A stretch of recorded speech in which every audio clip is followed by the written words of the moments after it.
Hindi, kasi dumaan ako dito nung nakaraan.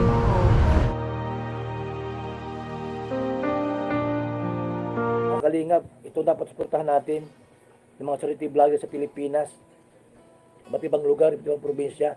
Kalampitos, Kaagapay. So yun o mga kapapi, Kaagapay po, please support po natin si Kaagapay. Isa rin pong kalingap team na nagnanais na makatulong sa ating mga kababayan. Alright? Team Caloocan din. Nagkakalookan din po yan mga kapapi. Oo, Maraming maraming salamat. Ayan, Banat lang Gira. pa kuya. Yun o. Yun, no? Ako, ayan. Oo. Ay, babae. Buntis na yan. Pastil lang sa probinsya mo. Mindanao. Bisaya. Kaya. Saan ako pastilan ikaw guys, si Kaagapay. Bilatan na. Ay, Mga ka-business, mga ka-business, mga kalingap, palihog ko, support natin si Kaagapay. Grabe butan, yun siya kayo, pero may ginag-support ba sa tua? So yun, sa mga Tagalog naman, pakisuyo po, supportahan natin si Kaagapay. Diba? Solid din po itong sumusuporta sa atin, grabe, laging nagpo-comment. Ayun, salamat din sa suporta mo. Ayun, balikan naman natin yung ginawa niyang kabutihan sa atin. maraming salamat, ka-business bro. Ayan, kilala. Kaagapay, support natin. Maraming salamat. So ayun po si tatay, nakita na natin. Hello tay. Nasaan yung yung dalawa dito na yung kasama mo dati?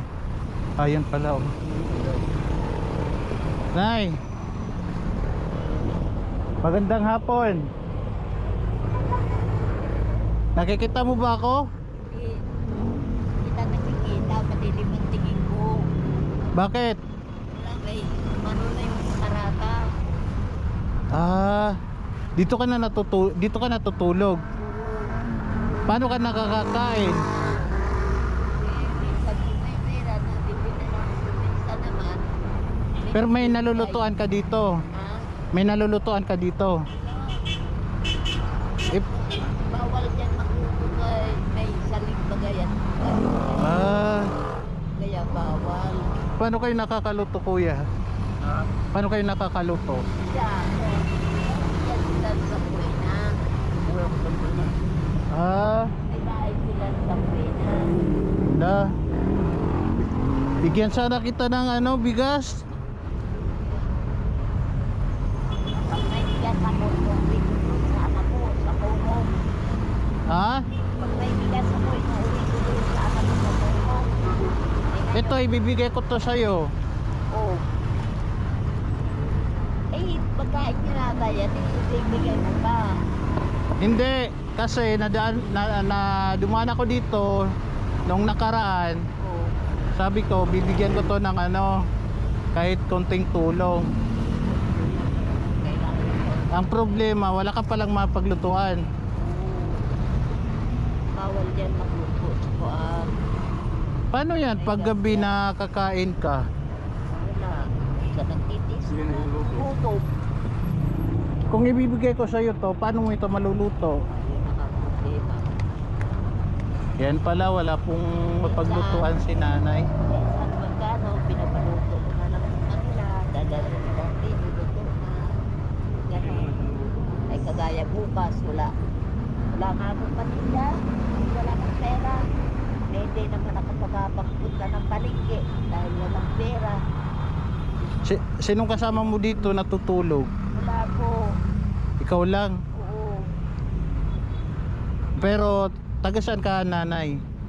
Nasa Murong yung mga anak ko. Bisaya ako, Masbate. Taga Masbate ka.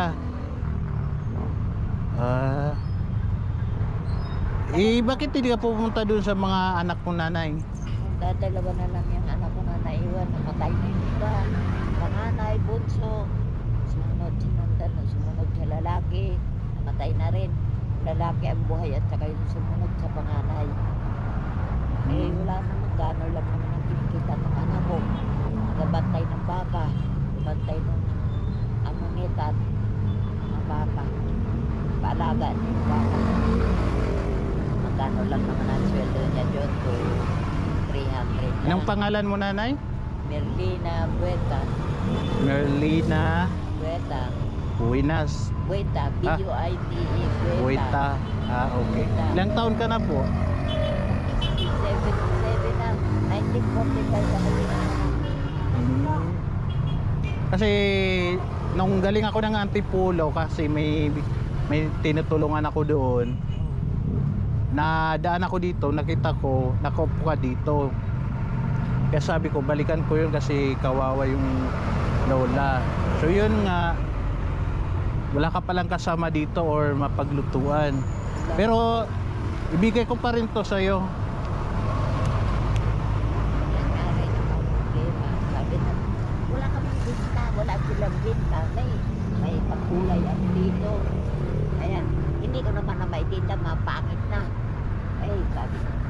Ayan po, darating yung mga kasama ko, gali, taga-Murong, taga-Muratin. Minsan, iniiwanan ako nila ng paninda, kagaya ng makaramang Sabado. Iwanan ako, nakabinta naman ako. Nakabinta ako ng 300 sa paninda ko, nakabinta naman ako sa kanya ng 250. Sabi sa akin, ikaw malikli mo para may paninda ka. May hinuhulugan pa ako sa Bombay. Wala, 3 araw na kaya galit na yung Bombay. Bakit? Walang panghulog eh. Nagutang ka sa Bombay? May utang. Kasi nga, nagpa-albularyo nga ako, gawa nga na yung mata ko. Ayun pala katarata. Ayun, malapit na naman ako, masarahan yung isang mata ko. Malabo na nga. Lalo na. So kapag umuulan, bali basang-basa ka dito. Kasi itong payong, no?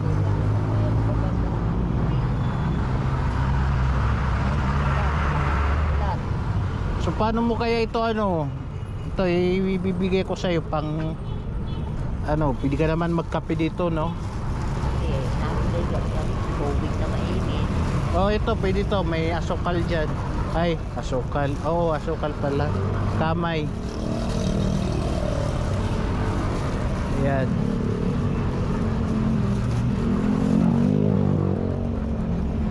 Ayan po, nanay. Okay. Tsaka ito, bigas mo.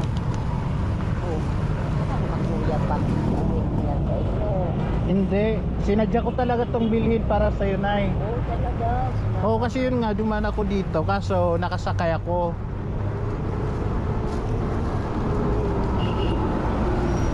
So, sabi ko, pag mapunta ulit ako dito sa banda dito, dadaanan kita.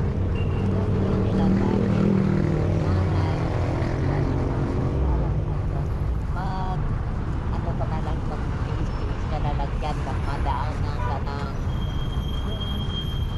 taong gala na nagbibigay. Malay mo, matulungan ka. Sabi nila sa akin. Sabi ko, ang tagal ko naman. Ang tagal na ng panahon na yun.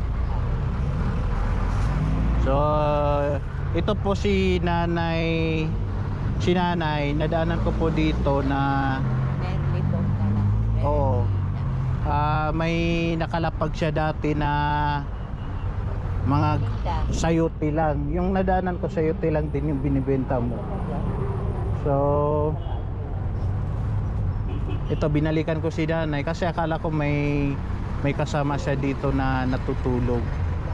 Pero hindi ka ba sinisita dito, nay? Hindi naman kasi yung mga barangay dati dyan, nagpaalam ako sa kanila. Sabi naman sa akin ng mabait na barangay, nanay, pag malakas ang ulan, doon ka sa loob. Dati ko mahirap na kuya, baka masilig ako dyan.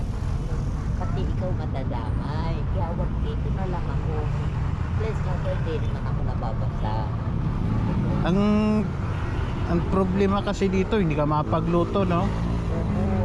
Pero pag ano, pinag-luto ko na lang yan, yung asawa. Pwede ka nilang ipaano dyan. Yun na lang gawin mo, nay. Ipaano mo. Pinapaluto ko na lang. Opo. So ito po, wala pong ano dito si nanay. Dito talaga siya nakatira. Mga kaagapay. Dito sa may tapat lang po ng ano, malapit sa tapat ng Robinson. Ito, dito siya makikita sa outpost na to. May kasama kasi yung dumaan ako dito, may isa ka pang kasama na ano, ay isa ring... Magtitinda. Opo, oo, dyan. Si Minyon. Ewan ko nga kung mas magtinda yun. Dito ako napisto. Diyan naman siya napisto. Doon naman si Ana sa dulo. Ah, kaya Tatlo pala. kami dito na nagtitinda. Kami lang ang pinayagan. Kaya, Oo. Yan po, sana po may makatulong po sa inyo na ano, sa iba na baka mabigyan ka ng puhunan. opo, at saka ito yung mata ko. Katarata, mama-opera na. Lagi mo ano, kailangan nanay na-opera. Kasi inog na yung katarata niyo, kabilang mata. Magkano daw magagastos mo sa ano? Wala naman daw po magagastos masyado. Basta lalakarin lang. Ito matanda yung asawa nito. Sabi niya lalakarin daw niya para hindi niya nang indigency dyan sa barangay. Tapos lalakarin niya doon para maoperahan. Sabi ko, Ana, tulungan niyo naman ako. Sabi niya, nanay, ang kailangan namin yung ano ng mga anak mo. Paano ko ba kung sila mapapunta dito? Eh sabi ko, yung isa, yung asawa nandiyan nagbabat, parang enforces, ganon. Yung asawa naman na doon sa Broadway. Yung isa pumunta rito, akala siguro makakakobra ako ng pera sa ano, ay hindi pa naman. Sa senior kuya, Ah, oo. Hindi pa kayo nabigyan sa senior? apat na taon na kuya. Pero kasi kung magpa-opera ka, kailangan din nasa magandang tuluyan ka, bahay. Kasi kung dito ka, walang magbabantay sa'yo. Yun nga po. Mahirap yan. Siguro di bale, wala ka daw gagastusin sa ano, pagpa-opera. Wala naman daw po kasi na lang po tulog ng kasama ko dyan. Sabi niya nanay, tulungan na lang kita, hindi tayo magtulog. Hindi tayo dyan sa barangay ng indigency. Tapos doon, pipila tayo para maoperahan yung mata mo. Ang problema nga niya, yung pipirma. Kasi kailangan daw isa sa mga anak ko, pipirma yung ano, Ay, oo, kasi para ano, witness din. oo, kailangan daw. Alay ko kasi hindi, ano ka, hindi nakikso, pag-opera. Ganun lang. Ah, okay. Sana nga maging sana matawagan mo yung anak mo na makapunta dito para makapirma sila. Kasi pagka pupunta ka, pagka nakapila doon at nakausapin sila, kailangan may pipirmahan ka ng mga papel na sumasang-ayong ka ba na maoperahan ito si nanay o kung ano-ano man ang mangyari. Mabuti may mapirmahan kayo. Yun na sabi nito. Sabi ko, hindi ko sila hindi naman ako makalakad-lakad papunta roon. Hinihingal naman ako. Ay manugang ko nandyan nagdi-duty. Yung anak ko nandoon naman sa Broadway. Isang araw yung Martes. Uwi ako magpurong. Wala, inaano ko lang, yung binabanaan ko lang kung saan ako bababa. Sabi ko, kuya, pababa lang ako dyan sa ano na yan. May mangga na yan. Yung binaba naman ako, hindi tama lang. Nakalakad ang papasok sa loob. Gahan. Sabi naman sabi niya, Ito sa iba tong pusa. oo. Kaya hindi hiwalay. Yan, sana po may magpaabot pa sa'yo ng tulong. Kahit ano lang. Lahat pinagbigay sa akin dito ng tulong. Wala lang. Unay, nakamotor. Tapos nakabike naman. Sabi yung nakabike. Tinawagan yung kasama niya. Sabi niya, puntahan mo naman ito si Nanay Merly. Nandun ito sa may outpost.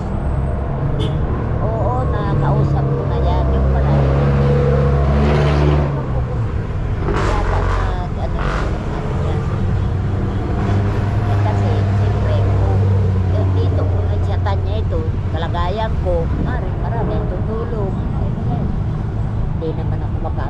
ako doon, ulit na ako makalapit dahil wala akong cellphone.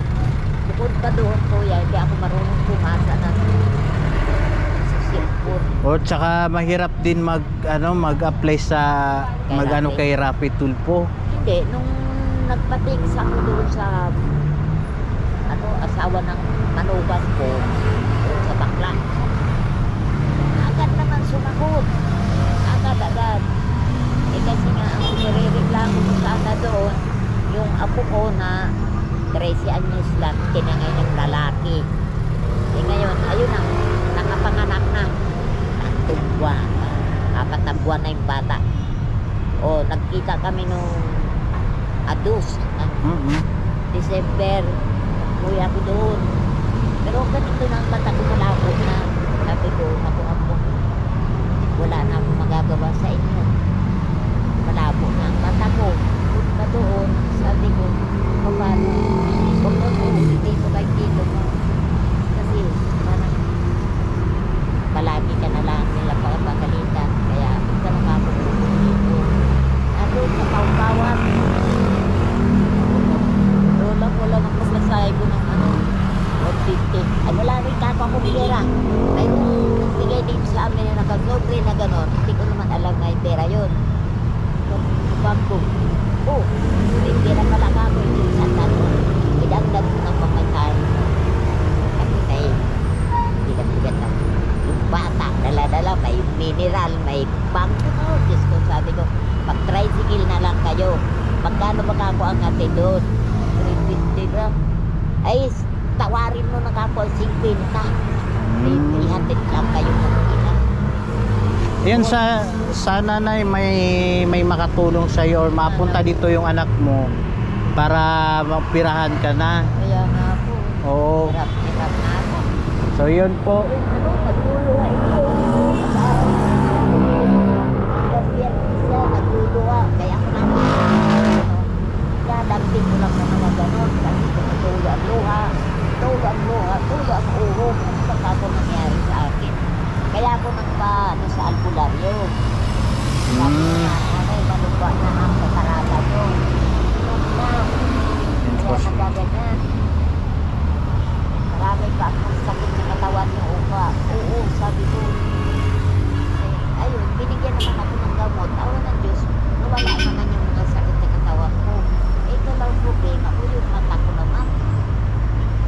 Kaya nga ako nakautang sa Bombay ng pera kasi ginastos namin pag punta ng pinangunan. Ilan ba yung utang mo sa Bombay? 2,000. 2,000? Oo, ay ang tubo noon, 400. Ah, So, bayaran. Ay, hindi ko na rin alam kung okay. Yun nga, mag-pray lang tayo nanay, baka may magpaabot ng tulong at makabalik pa ako dito, malay natin. Pero ang kailangan para maoperahan ka, siyempre kailangan makausap natin yung anak mo or matawagan mo. May number ka ba sa kanila? Ay, wala po. Yung number ng apo ko, nawala yung cellphone nung nawala naman daw ang cellphone niya. Pasakay siya ng pumunta ng Flatway. Lola, nawala yung cellphone ko dito. Pumunta. Lola, pahiramin mo ako ng pamasahe. Ay, ano ka akong papahiramin sa'yo? Wala rin ako kakong pera. Diyos ko naman, nagpan ng batang ko. Ano ba kako ang ginawa ko nung pinakita mo? Wala po. Nag-sumamang sa kanila. Namasayan ako ni Kuya William. Sabi ka, ngayon, ano nangyari sa'yo? Saka, inom mo. Sabi niya, sila, na ako, gutom na ako. Wala na ako akong pagkain dito. May tinabay ako dyan. Mga bata na, ayun, doon, sabi ko, pumunta ka sa kabila, baka may kakilala ka ng mga driver, sumabit ka na lang para makauwi ka. Gabi na, siguro mga alas 7, alas 8 na. Wala ka akong pera. Kung may pera lang ako, bibigyan na kita para makauwi ka na lang. Nagdadapil na ako lang. Dahil nabutis ko ako. Wala akong magawa sa'yo. Bakit kasi sa kaiinom mo, sobrang kainom nyo. Ayun, pati ka ako cellphone mo na wala. Pati pang masahe, wala. Hindi ko kako inantay si Kuya mo, William. Para ka ako nakano ka pamasahe. May pinuntan nga si Kuya William eh. Oh. Ayun, William, nandyan yung karera nagtatrabaho. Baba lang din ang sweldo, no? At may karera, yung nagtatrabaho. Sige nanay, ako'y kausapin ko din si kuya. Opo. Oh, maraming salamat. Pasensya po sa kung nabala kita. Ako nga po ang dapat Ayan, hayaan mo pag babalik ulit ako dito. Ama, Oo. maayos na lang yung kalagayan ko.